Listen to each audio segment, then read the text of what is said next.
The Adventures of Tom Sawyer by Mark Twain. Chapter 31.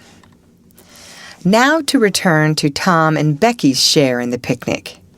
They tripped along the murky aisles with the rest of the company, visiting the familiar wonders of the cave, wonders dubbed with rather over-descriptive names, such as the drawing room, the cathedral, Aladdin's palace, and so on.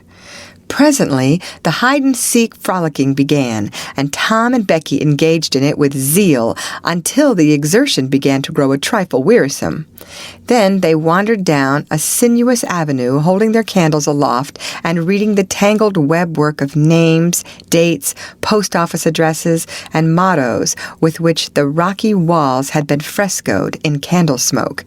Still drifting along and talking, they scarcely noticed that they were now in a part of the cave whose walls were not frescoed. They smoked their own names under an overhanging shelf and moved on.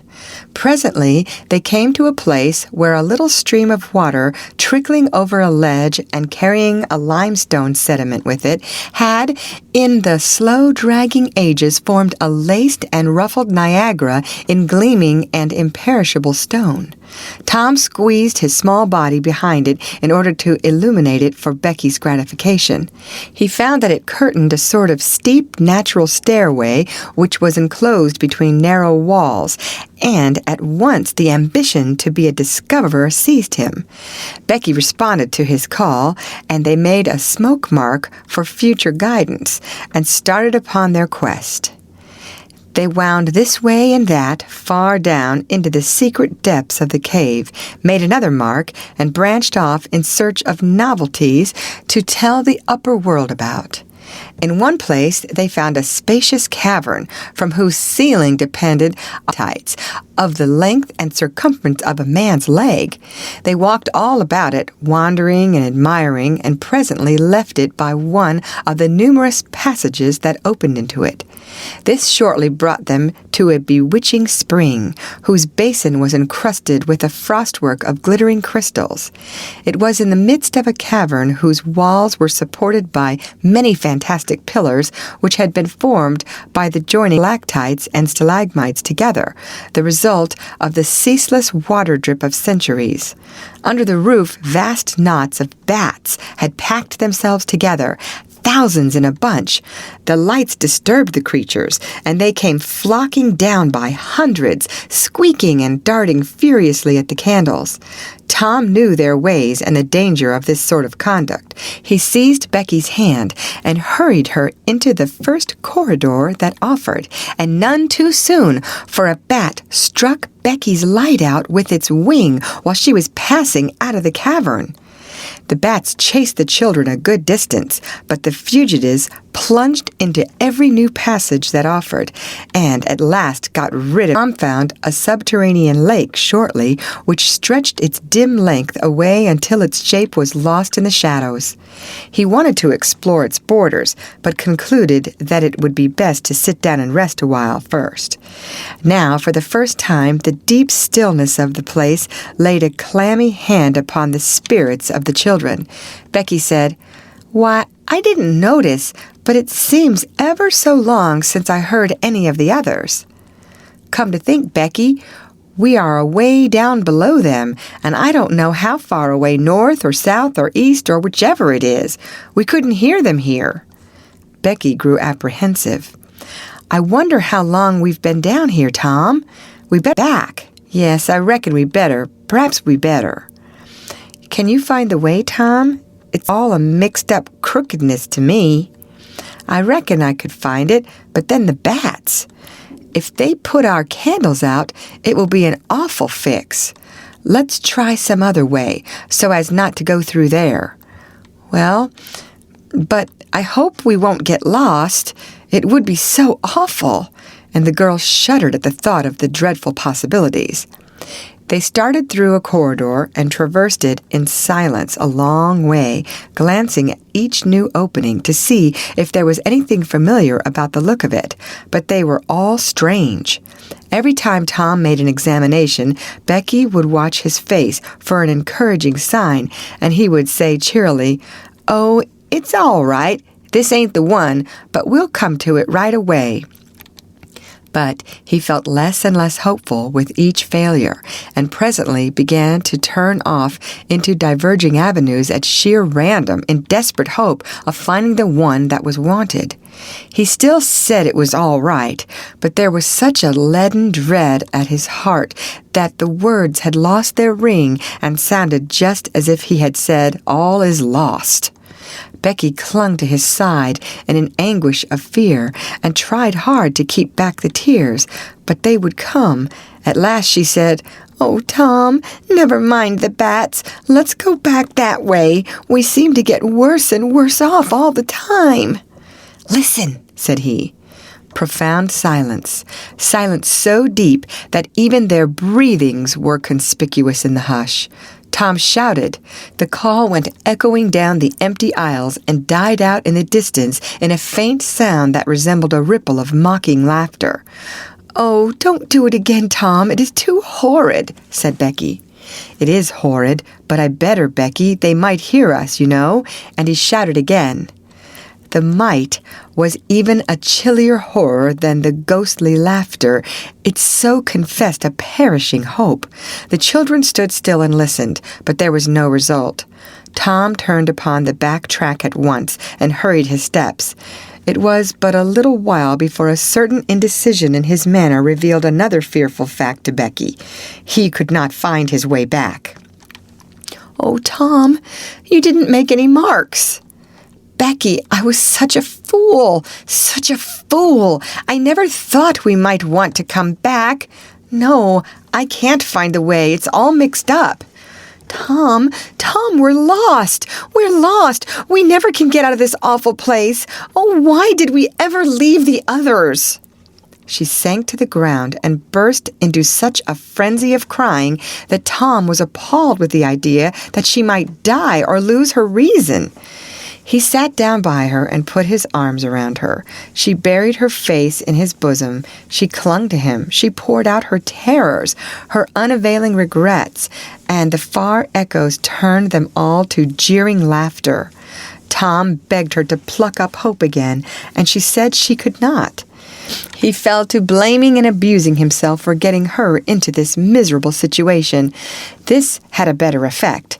She said she would try to hope again. She'd get up and follow wherever he might lead if only he would not talk like that anymore. For he was no more to blame than she said. So they moved on again aimlessly, simply at random. All they could do was to move, keep moving.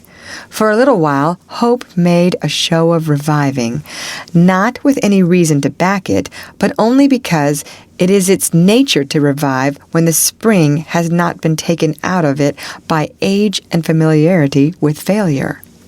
By and by, Tom took Becky's candle and blew it out.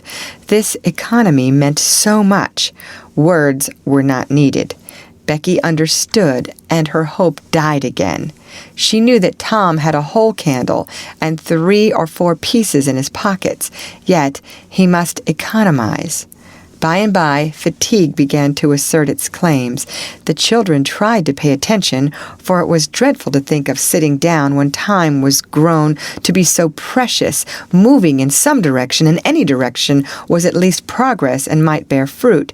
But to sit down was to invite death and shorten its pursuit. At last, Becky's frail limbs refused to carry her farther. She sat down. Tom rested with her, and they talked of home, and the friends there, and the comfortable beds, and, above all, the light.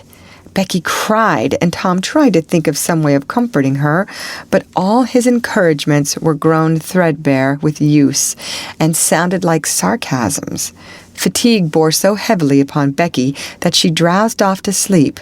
Tom was grateful. He sat looking into her drawn face and saw it grow smooth and natural under the influence of pleasant dreams, and by a smile dawned and rested there.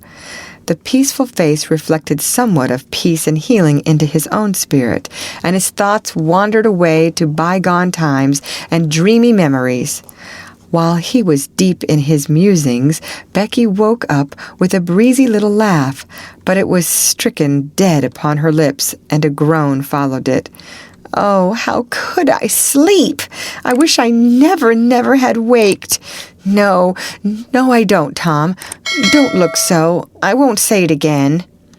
I'm glad you've slept, Becky. You'll feel rested now, and we'll find a way out. We can try, Tom, but I've seen such a beautiful country in my dream. I reckon we are going there. Maybe not. Maybe not. Cheer up, Becky, and let's go on trying. They rose up and wandered along hand in hand and hopeless. They tried to estimate how long they had been in the cave, but all they knew was that it seemed days and weeks, and yet it was plain that this could not be, for their candles were not gone yet. A long time after this, they could not tell how long, Tom said they must go softly and listen for dripping water. They must find a spring. They found one presently, and Tom said it was time to rest again. Both were cruelly tired, yet Becky said she thought she could go a little farther. She was surprised to hear Tom dissent. She could not understand it. They sat down, and Tom fastened his candle to the wall in front of them with some clay. Thought was soon busy. Nothing was said for some time. Then Becky broke the silence. Tom, I am so hungry. Tom took something out of his pocket.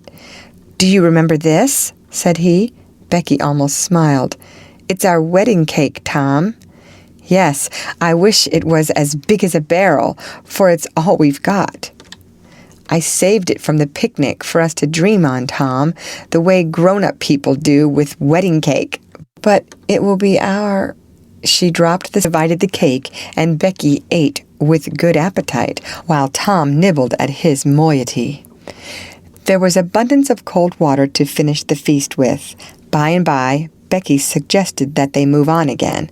Tom was silent a moment. Then he said, Becky, can you bear it if I tell you something? Becky's face paled, but she thought she could. Well then, Becky, we must stay here, where there's water to drink. That little piece is our last candle. Becky gave loose to tears and wailings. Tom did what he could to comfort her, but with little effect. At length, Becky said, Tom! Well, Becky, they'll miss us and hunt for us. Yes, they will. Certainly they will. Maybe they're hunting for us now, Tom. Why, I reckon maybe they are. I hope they are. When would they miss us, Tom? When they get back to the boat, I reckon. Tom, it might be dark then. Would they notice we hadn't come? I don't know, but anyway, your mother would miss you as soon as they got home. A frightened look in Becky's face brought Tom to his senses, and he saw that he had made a blunder. Becky was not to have gone home that night. The children became silent and thoughtful. In a moment, a new burst of grief from Becky showed Tom that the thing in his mind had struck hers also, that the Sabbath morning might be half spent before Mrs. Thatcher discovered that Becky was not at Mrs. Harper's. The children fastened their eyes upon their bit of candle and watched it melt slowly and piteously away.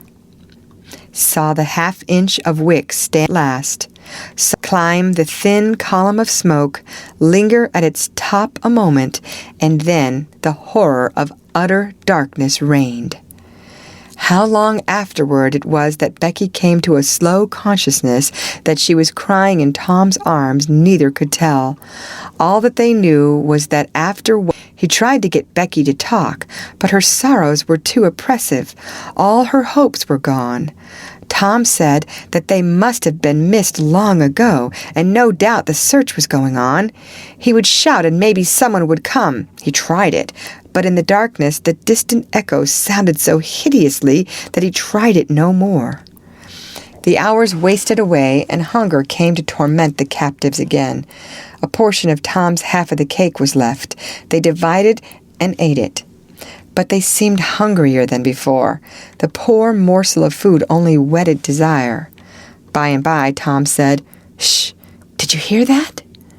Both held their breath and listened. There was a sound like the faintest, far-off shout. Instantly, Tom answered it, and leading Becky by the hand, started groping down the corridor in its direction. Presently, he listened again. Again the sound was heard, and apparently a little nearer. "It's them," said Tom. "They're coming. Come along, Becky. We're all right now." The joy of the prisoners was almost overwhelming. Their speed was slow, however, because pitfalls were somewhat common and had to be guarded against.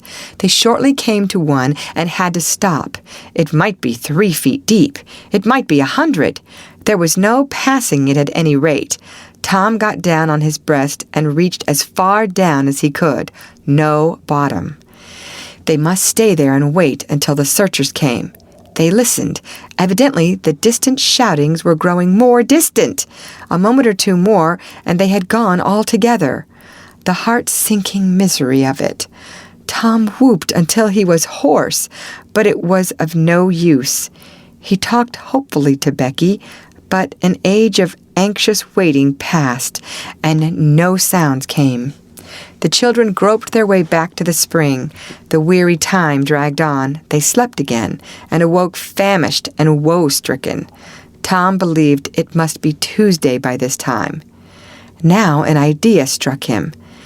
There were some side passages near at hand. It would be better to explore some of these than bear the weight of the heavy time and idleness. He took a kite line from his pocket, tied it to a projection, and he and Becky started, Tom in the lead, unwinding the line as he groped along.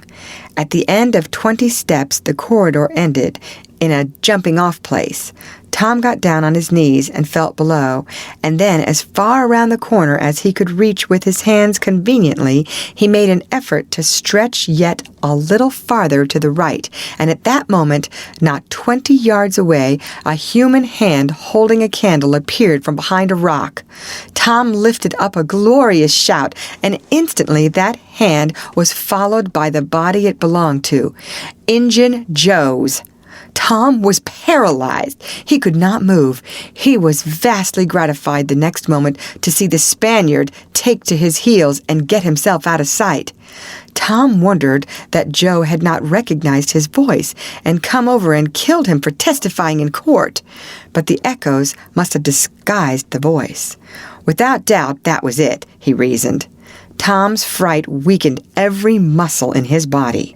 He said to himself that if he had strength enough to get back to the spring, he would stay there, and nothing should tempt him to run the risk of meeting Injun Joe again.